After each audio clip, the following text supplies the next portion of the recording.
اور آج اطلاع یہ ہے کہ اس آدمی کو 50 اکاؤنٹس آف مرڈر پہ سزا سنا دی گئی ہے. صحیح.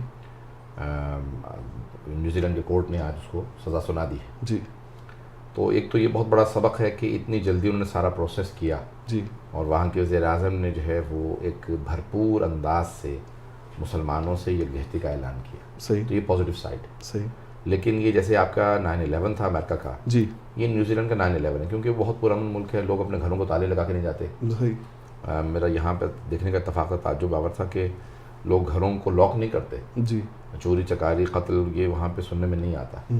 تو وہاں کے لحاظ سے پھر لیکن لوگوں میں ایک جو اتحاد و یکجہتی کی لہر دوڑی, جی, وہ بہت اچھی چیز تھی. لیکن جو منفی سائڈ ہے کہ جب لوگ دیکھتے ہیں کسی بھی جرم کو, جی, تو جو مجرم ہوتا ہے, جی, جیسے عام افراد کے اندر ایک اتحاد و یکجہتی کا یا اظہار یکجہتی کا اظہار اس میں یعنی محبت پیدا ہوتی ہے, اسی طرح سے جو مجرم ہوتے ہیں اس میں جرم کا جی عنصر ایک مرتبہ جاگتا ہے. صحیح.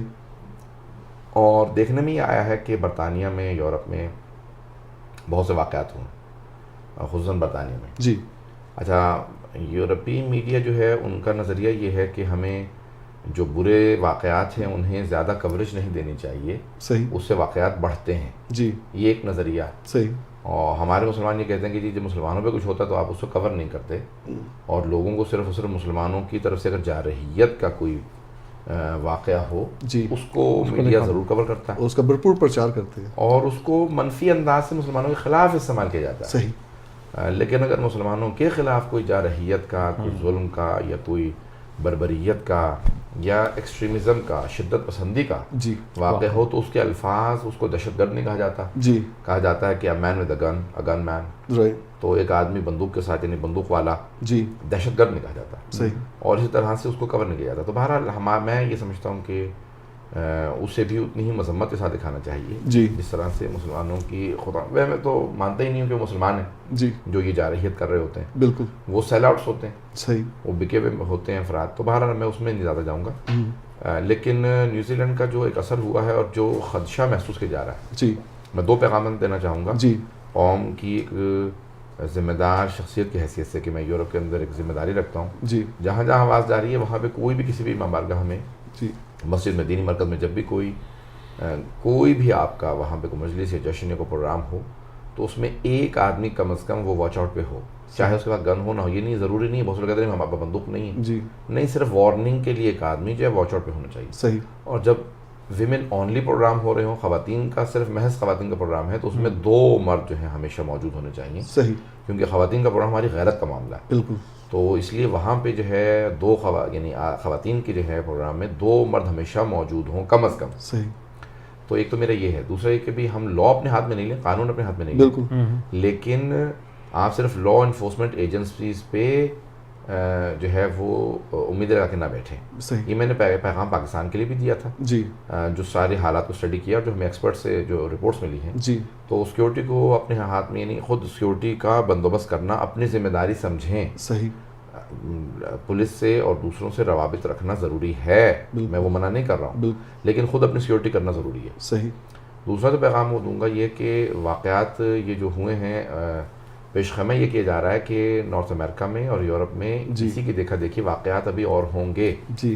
میں نے جب فرانس میں پہلا واقعہ ہوا تھا تو میں نے اسی وقت کہہ دیا تھا کہ یہ فرانس میں ایک سیریز ہوگی, اس کے بعد پھر یہ مختلف ممالک کے اندر جن کا بھی منصوبہ ہے, میں نام نہیں لے رہا ہوں کسی کا بھی, کہ میں یہ نہیں ذکر کرنا چاہتا کہ کوئی انٹرنیشنل اسٹیبلشمنٹ یا کسی کا میرا نام نہیں لے رہا, جن کا بھی منصوبہ ہے. صحیح.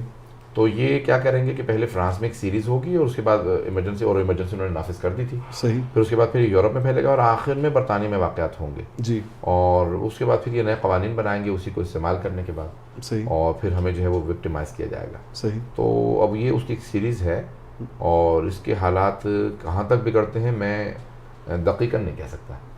یہ کہہ لیں کہ بھی میں اس کو بالکل پریسائسلی بتا سکوں پوری آؤٹ لائن, ایسا میں جھوٹا دعویٰ نہیں کرنا چاہتا, لیکن ابھی مزید حالات خراب ہوں گے. صحیح. Mohsin, I would request you the question about the Yemen. Bismillahir Rahmanir Rahim. So the question was the Yemenis. He's gonna ask in English, Yes, so you that's can ask. Naturally, the issue of Yemen has been deemed as the world's worst humanitarian crisis by the United Nations, and but I think there's not much that our people actually know about the people who live in Yemen. So the question is, what religions are followed in Yemen, as in what sects of Islam are followed there, and in particular with the Houthis, what religion do they follow? Yemen is the worst crisis, not just in recent history, but worse than the Second World War. And it has been described as such by the United Nations and also by the European Commission. And the British journalists and the humanitarian workers that have visited Yemen have described it to be the most catastrophic. Not only that, but also in terms of human lives lost, the children, the women that are suffering. This is the worst crisis. And unfortunately, many of the Western powers are selling arms to the Saudi regime, who are attacking and destroying. The same targets have been targeted. The same cement factory has been destroyed 4 or 5 times. The same milk factory has been bombed 4 or 5 times. So there are no more targets left in Yemen. The entire country has been destroyed. The division, the country is almost all Muslims. There are Christians and Hindus, but very small minorities. They may be Jewish, but I have not come across any Jewish people in Yemen or in any of the humanitarian people who are carrying out the humanitarian savings or evacuating people. I have not come across any Jewish people from Yemen. Mainly it is Sunni Muslims, and there is some 17 to 20% Shia Muslim population. Amongst the Shia there are Isna Asharis, but mainly Zaydiya Shias. There are other divisions. There was a Khoja Jamaat in Sana'a and other places as well, 2 probably centers. So there are many Shias, but generally Sunni Muslims.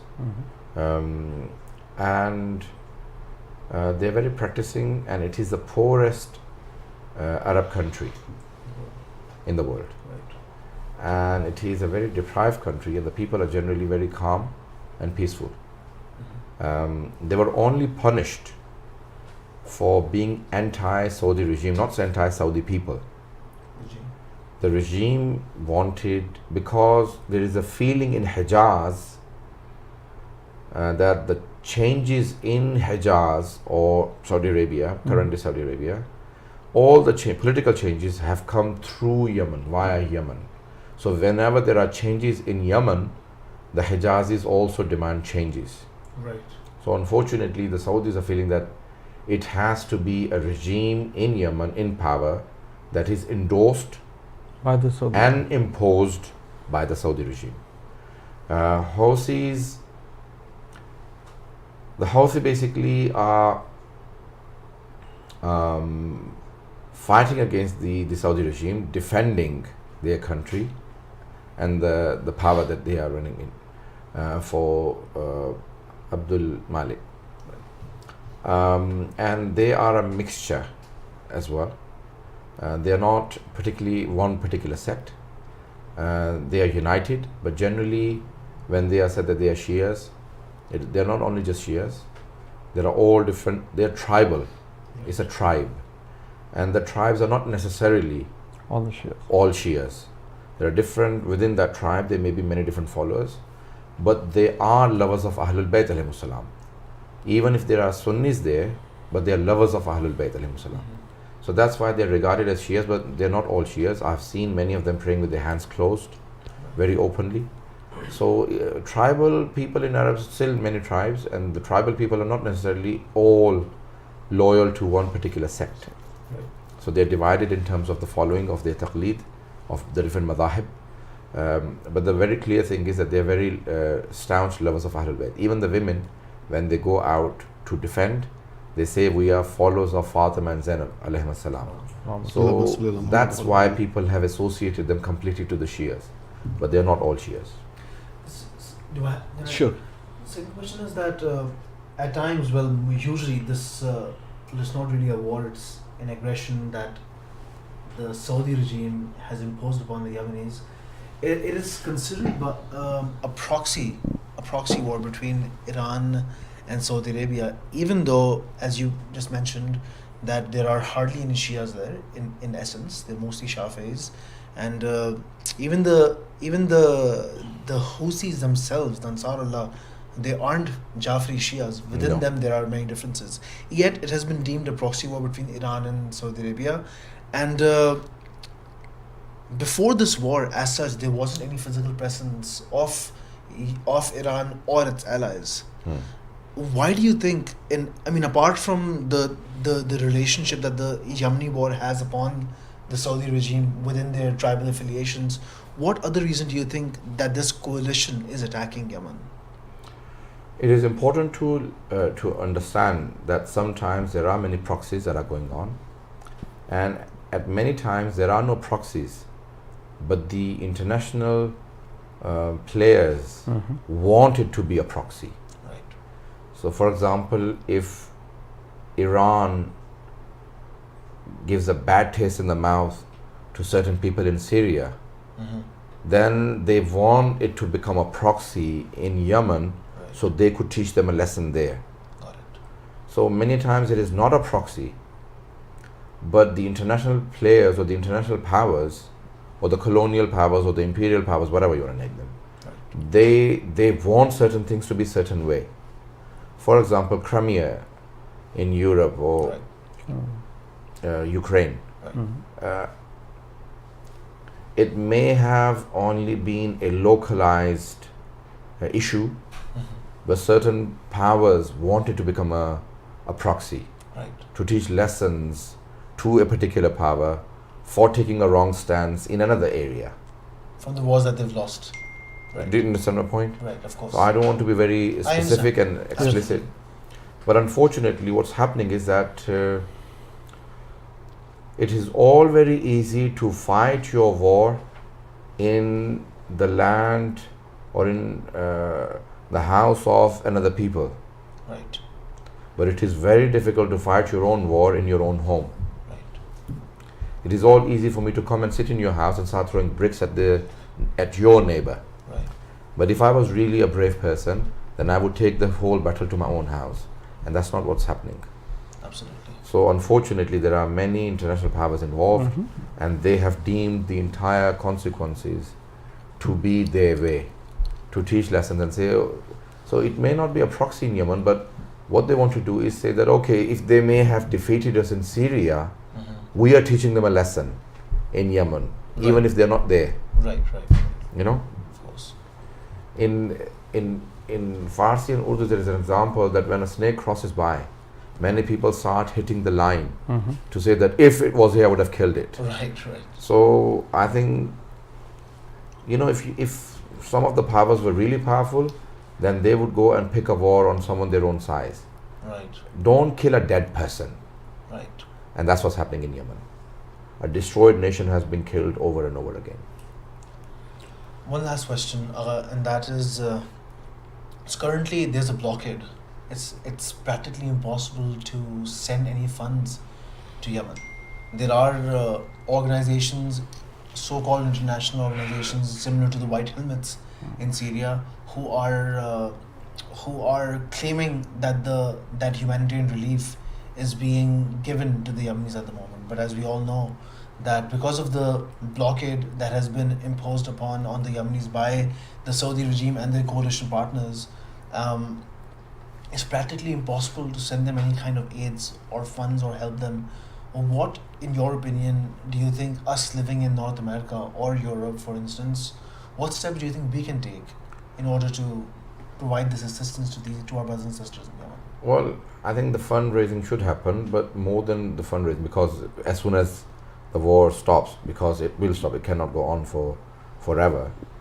There will come a time when they'll have to stop, and then it has to be rebuilt, and the people have to be provided help, and all of those funds will come in handy.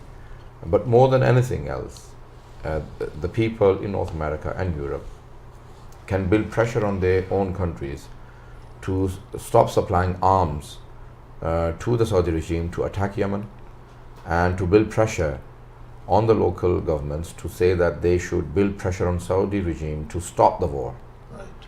because they are killing the already dead people, and it is the worst, not only just crisis but a genocide, Right. and it is a genocide because we are killing an entire nation, an entire tribe, for something they haven't committed, they haven't done. Right. And it is unacceptable even if there was a crime from their side. Absolutely. Even then it was wrong, and they haven't done anything. They are innocently being killed. Jazakumullah khair. Thank you so much. بہت شکریہ محسن. جاوید صاحب, next question from you. ایک بس comment کر کے اصل question کی طرف آؤں گا. آپ کی جو گفتگو آپ نے فرمائی اس میں مجھے ایسا لگا کہ کیا یہ اسٹریٹجی والی بات جو ہوئی پراکسی کی, جو لوگ یمن میں وار کر رہے ہیں ان کا ارادہ یہ ہے کہ کسی طریقے سے ایران کو انوالو کیا جائے اور اس کو نقصان دے. جو میں سمجھاؤں ایسا ہے کہ وہ چاہتے ہیں کہ ایران انوالو ہو اور ایران کو نقصان پہنچایا جائے. ہم ایک ایسے دور سے گزر رہے ہیں جہاں کسی بھی ملک کا کوئی بھی اقدام اس کو اگنور نہیں کیا جا سکتا, اس سے تجاہل نہیں کو برتتا.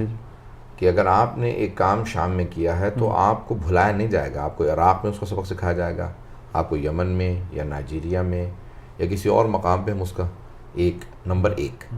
تو آپ کے یہ آپ نے جو پوائنٹ پہ کیا ہے وہ اہم ہے بڑا.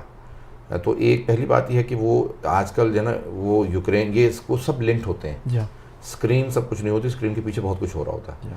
دوسری جو اہم چیز ہے وہ یہ ہے کہ کئی مرتبہ انسان جب ہار جاتا ہے کسی گراؤنڈ میں کہ جب اس کو لوکل ہیلپ نہیں ملتی تو وہ کہتے ہیں کہ اس کو کسی اور گراؤنڈ میں کھینچا جائے جہاں ہمیں مدد مل سکتی ہے, یا یہ جہاں پہ ان کو لوکل مدد سے کوئی فائدہ نہیں ہوگا تو انہیں وہاں مزہ چکھایا جائے یا انہیں وہاں پہ انوالو. تیسری جو چیز ہوتی ہے وہ ان دونوں سے بالاتر ہوتی ہے کہ جب آپ فیصلہ کر لیتے ہیں کہ کسی کو مارنا ہے یا کسی کو نقصان پہنچانا ہے اور وہ آپ حاصل نہیں کر سک رہے ہوتے تو آپ کو لوگوں کو تیار کرنے کے لیے, ذہن آمادہ کرنے کے لیے کوئی بڑی وجہ چاہیے ہوتی ہے حملہ کرنے کے لیے. تو جب تک وہ وجہ نہ ملے تب تک آپ اس ملک پہ حملہ نہیں کر سکتے. تو اب بعض اوقات بین الاقوامی استعمار کو ایک اس طرح کی سچویشن چاہیے ہوتی ہے جہاں پہ وہ کہہ سکے دیکھیں انہوں نے یہ سب کچھ ان کی وجہ سے خراب ہوا ہے. جب ہم بچپن میں کہانی پڑھتے تھے کہ ایک بکری کا بچہ پانی پی رہا تھا تو بھیڑیے نے کہا کہ کیونکہ تم نے سارا پانی گندا کر دیا تو اب میں تمہیں کھاؤں گا. تو اس نے کہا حضور پانی تو آپ کی طرف سے بہتا ہوا آ رہا ہے, میں پانی کیسے گندا کر سکتا ہوں؟ تو کہنے کہ تم وہی ہو نا جس نے مجھے پچھلے سال گالی دی تھی. کہا سرکار میں تو 6 مہینے کا ہوں, پچھلے سال تو میں پیدا ہی نہیں ہوا تھا. کہنے پھر وہ تمہاری ماں رہی ہوگی, اب میں تمہیں ضرور کھاؤں گا. تو مسئلہ یہ ہے کہ ایک بہانہ چاہیے کہ کھانے کے لیے, کسی بھی حملے کے لیے. تو اب وہ بہانہ اگر کوئی خود فراہم کر دے یا فراہم نہیں کر رہا ہو تو کس طرح سے اپنے لوگوں کو ایک وہ زمینہ ہموار کرنے کے لیے بہانہ دیا جا سکے کہ حملہ کیسے کیا جائے. میں بہت جی قبلہ دوسرا اب جو اصل سوال خواہش تو قبلہ ہماری یہ تھی کہ اگر آپ کا قیام یہاں زیادہ ہوتا تو میں ایک پروگرام کرتا ہوں بزم ولایت کے نام سے, آپ تشریف لاتے. اور جو اسپیشل میں یہاں بات کرنا چاہ رہا ہوں وہ کیونکہ ولایت ٹی وی میں ہم نے یہ پلیٹ فارم مہیا کر رہے ہیں, اور جیسا آپ کے علم میں بھی ہے کہ انشاءاللہ اس سیٹرڈے کو ہم ہر سال کی طرح نئی جنریشن کے لیے ان کو تاکہ وہ اس طرف توجہ دیں, عزاداری کی طرف, منقبت کی طرف. اسی سلسلے میں میرا سوال یہ تھا قبلہ کہ نسلوں کے لیے کیسے ہم اپنی نسلوں کو اس معاشرے میں, یورپ میں, نارتھ امریکہ میں رکھتے ہوئے کیسے بچا سکتے ہیں, اور اس میں اسپیشلی جو کانسیپٹ ہمارے ہاں جو حلال اور حرام کا ہے, اسپیشلی حلال ارننگ اینڈ حرام ارننگ, اور اس کے امپیکٹ جو فیملیز پہ یا نسلوں پہ ہوتے ہیں, اس کے بارے میں ہمیں کچھ بتائیے قبلہ. ایک اہم چیز یہ ہے کہ ہمارے یہ عقائد نظریات بچوں میں منتقل کیسے کیے جائیں. جی اہم چیز یہ ہے کہ یہ عقائد نظریات انسان صرف پڑھ لے سن لے نہیں ہوتا, جی بلکہ حوادث, واقعات اور جو تہوار ہوتے ہیں اس کے ذریعے ایک بچے کے اندر کسی چیز سے محبت پیدا ہوتی ہے. یہ جو ہمارے ہاں کہا جاتا ہے کہ عزاداری ایک انسٹیٹیوشن ہے, بے شک, یا مثال کے طور پہ آپ نے بزم ولایت کا نام لیا کہ یعنی ولایت یا جشن اہل بیت کی خوشی میں خوش ہونا یہ ایک انسٹیٹیوشن ہے ماشاء اللہ کہ بچے کو وہ جو اس سے ایک خوشی یا غم ملتا ہے اس کا کوئی بدل نہیں ہے. اور اگر ہمارے بچوں میں وہ عقیدہ پڑھا دینا کافی نہیں بلکہ اس عقیدے کو عملی بنانا ضروری ہے. تو وہ عملی کیسے بنتا ہے کہ بعض اوقات انسان جیسے زیارت پہ جا رہا ہے, مثال کے طور پہ میں 2-3 باتیں کہوں گا اگر. پہلی بات یہ ہوتی ہے کہ کہتے ہیں مثال کے طور پہ زیارت آپ کہیں سے بھی کر لیں. معصوم کی زیارت ہو گئی, میں نے یہیں سے زیارت پڑھی, امام حسین علیہ السلام کی زیارت وارثہ پڑھ لی, کربلا کا رخ کر کے وہ زیارت ہو گئی, ثواب مجھے مل گیا زیارت کا. اور لیکن وہ جو کربلا جانے کا ایک روحانی اثر ہے, وہ جو وہاں پہ ملائکہ 70,000 ملائکہ کا نزول اور انبیاء علیہ السلام کا آنا یا ائمہ علیہ السلام کا زیارت کے لیے آنا یا اتنے زائرین کا وہاں موجود ہونا اور ان کا سانس میرے پہ پڑنا, وہ جو مٹی امام حسین کے حرم کی زری سے چھو کے مجھے آ کے لگ رہی ہے, وہ اثر روحانی میں امریکہ میں 1,00,000 مرتبہ بھی زیارت پڑھ لوں تو وہ ایک زیارت میں جو اثر ہوتا ہے وہ پیدا نہیں ہو سکتا. تو وہ جانا وہ پیدا ہونا. اسی طرح سے بچوں کا مجلس میں آ کے اس وہ جو کیفیت طاری ہوتی ہے اسے محسوس کرنا. تو میں اکثر لوگوں سے کہتا ہوں کہ آپ ٹھیک ہے آپ آن لائن سن لیتے ہیں مجلس, آپ کو علم مل جاتا ہے, لیکن وہ جو فرش اعضاء کا اثر و ثواب ہے وہ نہیں ملتا. یہ فرش اعضاء پہ آ کے جو ملائکہ کہتے ہیں کہ ہم اس فرش اعضاء پہ بیٹھنا چاہتے ہیں, یا جو ایک روحانی ماحول پیدا ہوتا ہے یا اس روحانی ماحول کا جو روح پہ اثر طاری ہوتا ہے, یا جو میری وہ کیفیات کہتے ہیں نا کہ مثال کے طور پہ سادہ سی دنیا میں مثال دوں, کہتے ہیں آپ ایک بچے کو بتاتے رہیں کہ پیرنٹ ہوڈ کیا ہے, بچے کو بتاتے رہیں کہ ماں کی فیلنگ کیا ہوتی ہے, باپ کی بچے سے متعلق فیلنگ کیا ہوتی ہے. آپ 1,00,000 مرتبہ بتا دیں, سمجھا دیں, پڑھا دیں اس کو, وہ جب تک کہ خود پیرنٹ نہیں بن جائے گا اس میں وہ کیفیت طاری نہیں ہو سکتی. جب وہ بنتا ہے باپ تو اس کو پتہ چلتا ہے اچھا یہ فیلنگ مجھے میں نہیں سمجھ پایا تھا, تو جو میرے والد کے اندر فیلنگ تھی میرے لیے, وہ جو آج باپ بننے کے بعد پتہ چلی ہے, جو میری ماں کی میرے متعلق فیلنگ تھی, مجھے آج میں جب خود صاحب اولاد ہوں تو مجھے وہ فیلنگ آج احساس ہوتا ہے. ہمارے استاد نے سادہ مثال دی ہے کہ ایک بوڑھے باپ نے اپنے جوان بیٹے سے کہا بیٹا دھوپ بہت زیادہ ہے, چھت سے اتر آؤ, شام میں کام کر لینا, صبح میں کام کر لیتے. کہیں گے نہیں میں مکمل کر کے یہ جو کام اتروں گا. کہنے لگے بھائی اس وقت گرمی بہت زیادہ, کہیں گے نہیں بابا آپ اندر چلے جائیں گرمی ہے. تو اس بوڑھے باپ نے کیا کیا کہ پوتے کا بازو پکڑا, دھوپ میں لا کے کھڑا کر دیا. تو اس نے بیٹے نے وہیں سے آواز دے کہا بابا یہ اتنی سخت دھوپ میں گرمی میں آپ نے میرے بیٹے کو سڑک پہ کھڑا کر دیا. کہا اب تجھے پتہ چلا میرے دل پہ کیا گزر رہی ہے. جب میں کہہ رہا تھا اس وقت پہلے کہ بھائی یہ گرمی ہے, دھوپ ہے, گرمی سے تو کہا ٹھیک ہے میں بھی آتا ہوں, کیونکہ وہ فیلنگ آپ کسی میں پیدا نہیں کر سکتے.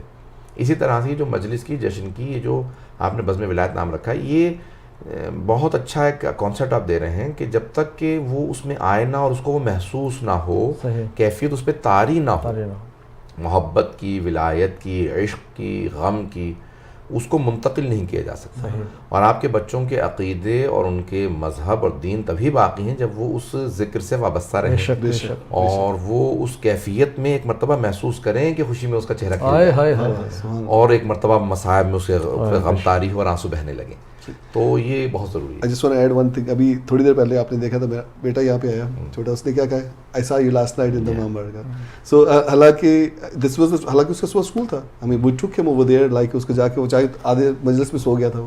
So this is what we need to do, like کہ ہم لے کے جائیں بچوں کو تاکہ ان کو وہاں کا ماحول نظر آئے. وہاں سے وہ سر میں اس وقت یہ دیکھ رہا تھا جب مصائب ہو رہے تھے سب لوگ دھاڑے مار مار کر رو رہے تھے اینڈ وہ وہاں پہ لیٹا ہوا سو رہا ہے آرام سے. لائک حالانکہ گھر میں ذرا سی آواز آتی ہے, لیکن میں یہ کہوں گا کہ وہ جو آپ کا بچہ سو رہا ہے نا, اس کا اس مجلس میں سو جانا گھر میں سونے سے بہتر ہے. بے شک, کیونکہ اس وقت جو نزول ملائکہ ہو رہا ہے اس کو وہ جو ہوا مل رہی ہے نا, ان ملائکہ کی جو مجلس میں آ رہے ہیں, یہ جو ان مؤمنین کے گریے کی جو اس پہ کیفیت طاری ہو رہی ہے, جب وہ سوتے میں کانوں سے سن رہا ہے, آنکھوں سے دیکھ رہا ہے, میں کہہ رہا ہوں کہ اٹھ نہیں رہا, اتنا شور ہے اس کے اراؤنڈ میں, ہی از سلیپنگ لائک, وہ سکون وہاں پہ مل سکتا ہے. بے شک. اگر کوئکلی جو ان کا لاسٹ پورشن کا حصہ تھا کہ جو حلال رزق جو بچوں کو دیں وہ کس طرح امپیکٹ کرتا ہے. دیکھیے ہم ہر وہ کام جو ہم کرتے ہیں, ہر عبادت کرتے ہیں, جو کھاتے پیتے ہیں, حتیٰ حلال بھی جو کھاتے ہیں نا اس کا بھی امپیکٹ ہوتا ہے. تو حرام کا کیسے امپیکٹ نہیں ہوتا, ہمارے روح پہ ایک اثر ہوتا ہے. بعض اوقات ابتدائی طور پہ آپ کو شاید محسوس نہ ہو, لیکن وہ جب ایک طویل مدت, جیسے سید الشہداء علیہ السلام فرما رہے ہیں اپنے قاتلوں سے, مثال کے طور پہ جناب علیہ کی شہادت کے بعد جب آتے ہیں تو کہتے ہیں یہ جو سواری میرے پاس ہے یہ رسول خدا کی ہے, میرے جد رسول خدا کی ہے, یہ جو امامہ میرے سر پہ میرے جد رسول خدا کا. تو مجمع ایک مرتبہ رونے لگا کہ رسول خدا کے سارے تبرکات ہیں, لوٹ لو یہ ہم لے لیتے ہیں. کہیے ابا قبا میرے جد رسول خدا کی ہے, یہ میں نے تلوار ان کی حمایل کر رکھی ہے. سب رونے لگے. پھر کہا لیکن پھر بھی تم عنقریب میرا قتل کر دو گے کیونکہ تمہارے پیٹ حرام سے بھرے ہوئے ہیں. سب سے بڑا حرام خوری کا اثر یہ ہوتا ہے کہ انسان پہ نصیحت کا اثر نہیں ہوتا. اللہ اکبر. موعظے کا اور نصیحت کا اثر نہیں ہوتا. کہ کیا یہ ہمیشہ ایسی باتیں کرتے رہتے. تو یہ جو نصیحت کا اثر نہیں ہوتا وہ حرام خوری کی وجہ سے ہوتا ہے. انسان پہ نصیحت کا اثر ختم ہو جاتا ہے.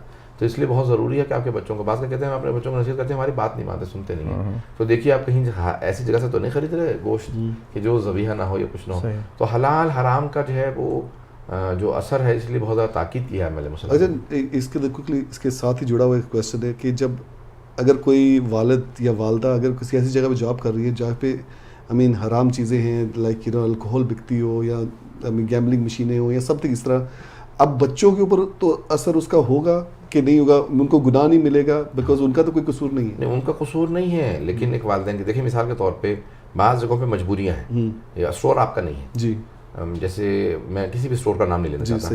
آپ ہوتا ہے جیسے جو سپر اسٹورز ہوتے ہیں یا کیا کہلاتے ہیں کنوینئنس اسٹورز ہیں, بڑے اسٹورز ہیں جہاں پہ مکس ہے, آپ ملازم ہیں جی تو وہاں پہ اور احکام ہیں. ایک مرتبہ آپ اونر ہیں تو پھر وہاں پہ حرام بیچنے کی اجازت نہیں ہے. اگر وہ آپ حرام لے کے آئیں گے تو اس کا بھی بچے پہ اثر ہوگا.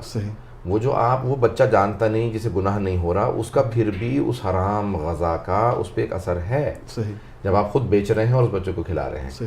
تو ہر چیز کا ایک اثر ہے. کوشش یہ کرنی چاہیے جلد از جلد اس سے نکلا جائے باہر. جی ہاں. تو جب آپ کا اسٹور وہ آپ کا نہیں ہے تو آپ اس کے اندر اس کے احکام الگ ہیں. جو ایک مطلب آپ کا ہے اس کے احکام الگ ہیں دونوں کے. میں تفصیل میں نہیں جا سکتا. تو صرف لاسٹ پوائنٹ کو یہ کہوں گا کہ حتی الامکان بچوں کو چند چیزوں کی عادت ضرور ڈالیں. نمبر 1 بچوں کو بچپن ہی سے بڑی کم سنی سے نماز کی عادت ڈالیں. نماز کے بعد کرسی کی عادت ڈالیں. نمبر 2 مجلسوں اور عزاداری کی عادت ڈالیں. وہ آئے تو وہاں پہ ادب سے پیش آئے, اسے محسوس ہو کہ یہاں پہ واقعا کسی کی آمد ہے, رفت و آمد ہے, حضور ہے, تو ایک وہ محسوس کرے کہ حاضر ہے تو روحانیت محسوس کرے. نمبر 3 جو بڑوں کا ادب و آداب ہے یہ بچوں کے اخلاق کا حصہ ہونا چاہیے. صحیح. آئی صاحب کوئکلی ایٹ دی اینڈ جنت البقیع کے حوالے سے آئی وانٹ یور کامنٹ. آپ کو پتہ ہے پوری دنیا میں جنت البقیع کے حوالے سے 8 شوال کے ایام کے دوران میں جو ہے پروٹیسٹ کیے جاتے ہیں. امریکہ میں بھی ہوتا ہے, یورپ میں بھی ہوتا ہے, پوری دنیا میں ہوتا ہے. جس وقت جو میسج تاکہ لوگ سمجھتے ہیں شاید ہمیں انہیں باہر نہیں نکلنا چاہیے, اس سے کیا ہوگا یہاں پہ رہ کے. دیکھیے اب 100 سال ہونے والے ہیں. آئندہ 6-7 سال میں 100 سالہ جو ہے, بلکہ اگر اس کو اسلامک کیلنڈر کے حساب سے دیکھیں جی تو آئندہ 3 سال میں 2 یا 3 سال میں جی جو اسلامک کیلنڈر کے حساب سے 100 سالہ انہدام جنت البقیع کی مجلس ہونی چاہیے. صحیح. تو میں سمجھتا ہوں کہ 2-3 سال کے لیے بین الاقوامی ہم ایک آواز بلند کریں کہ 100 سال ہو چکے ہیں انہدام کو اور اس کو ری بلڈ نہیں کیا گیا. تو یعنی ایک جہاں پہ بھی چرچ گرائے گئے ہیں یا جو تو اس کے اوپر ایک ایسا وقت آتا ہے کہ جب جہاں پہ پھر وہ آواز اتنی بلند کرنے سے اس کو ہمارا مسئلہ کچھ نہیں ہے, کوئی سیاسی نہیں ہے جی, لیکن ہمارا مذہبی مسئلہ یہ ہے کہ جن شخصیتوں کے صدقے میں ہمیں خلق کیا گیا ہے ان کی قبور کو ڈھا دیا گیا. صحیح.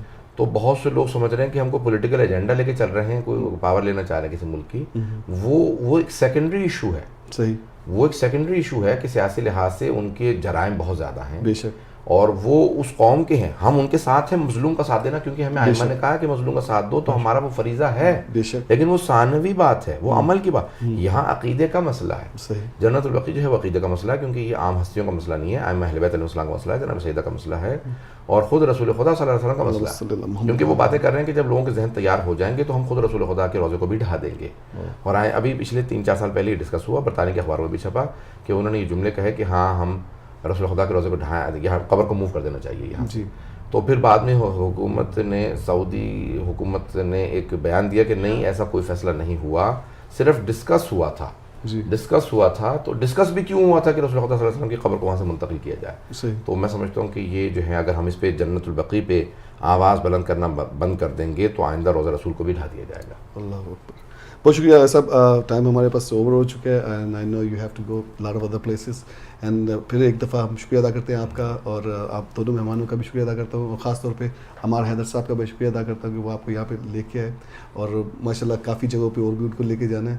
تو اب اس پروگرام کو ہم اسی جگہ پہ آج پاز کرتے ہیں انشاءاللہ. اور میں پھر ایک دفعہ کوشش کروں گا کہ مولانا صاحب الغدیر فاؤنڈیشن میں جو ہے سیٹرڈے کے روز تک جو ہے اسپیچز سے خطاب فرما رہے ہیں 8:30 ایوری ڈے, سو فرائیڈے, تھرسڈے, فرائیڈے, سیٹرڈے.